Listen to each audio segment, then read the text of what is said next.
జ్యోత్స్న పారిజాతంని కార్తీక్ హాస్పిటల్కి తీసుకుని వెళ్ళి డాక్టర్తో మాట్లాడుతూ ఉంటారు. మీకు టెస్ట్ చేయాలి పదండి అని డాక్టర్ అంటూ ఉంటే, ఈరోజు నేను టెస్ట్కి రెడీగా లేను అని జ్యోత్స్న చెప్తూ ఉంటుంది. అదేంటి అని డాక్టర్ అడుగుతూ ఉంటే, ఇంకో వేరే ఆప్షన్ ఏం లేదా అని జ్యోత్స్న అడుగుతూ ఉంటుంది. తప్పదండి అని డాక్టర్ చెప్తూ ఉంటే, ఇంకా ఆ మాటలకి జ్యోత్స్న, అయ్యో ఇప్పుడు టెస్ట్ చేస్తే నేను సుమిత్ర కూతుర్ని కాదని తెలిసిపోతుంది అని టెన్షన్ పడుతూ మనసులో అనుకుంటూ ఉంటుంది. ఇంకా కార్తీక్ ఏమో, నాకు కూడా కావాల్సింది అదే కదా పెద్ద మేడం అని అనుకుంటూ ఉంటాడు.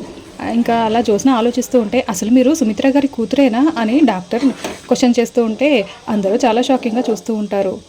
ఇంకా తర్వాత ఇంట్లో జరుగుతున్న ఇబ్బంది గురించి పూజారి గారిని పిలిపించి మాట్లాడుతూ ఉంటారు. ఇంట్లో వాళ్ళందరూ హాల్లో కూర్చొని ఉంటారు. పూజారి గారు వచ్చి మాట్లాడతారు. ఇంకా దీపని చూసి చెప్తూ ఉంటే, చెప్పండి దీప పరిస్థితి ఎలా ఉంటుందో అని అడుగుతూ ఉంటారు. ఇంకా దీపకి, నీ గూటికి నువ్వు చేరుకుంటావమ్మా, నీ ఇన్ని రోజుల కష్టం తీరబోతోంది. ఒక సమస్య ఉంది, కానీ నీ ఆరోగ్యం జాగ్రత్త, బిడ్డని కాపాడుకోవమ్మా, బిడ్డ మీద దృష్టి పెట్టు అని పూజారి గారు సరిగ్గా చెప్పకుండా సగం సగం చెప్పడంతో అసలు ఏం జరుగుతుంది అని శివనారాయణ అనుకుంటూ ఉంటారు.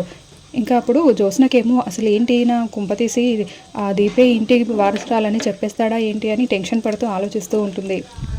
ఇంకా మరోవైపు పంతులు గారు, మీ సుమిత్ర గారిని కాపాడేది నువ్వే తల్లి అని, నీ వల్ల ఇదంతా సాధ్యమవుతుంది, ఈ సమస్యకి పరిష్కారం నువ్వే అని జ్యోత్స్న వైపు చూస్తూ చెప్తూ ఉంటాడు. ఇంకా జ్యోత్స్న దీప అందరూ చాలా షాకింగ్గా చూస్తూ ఉంటారు.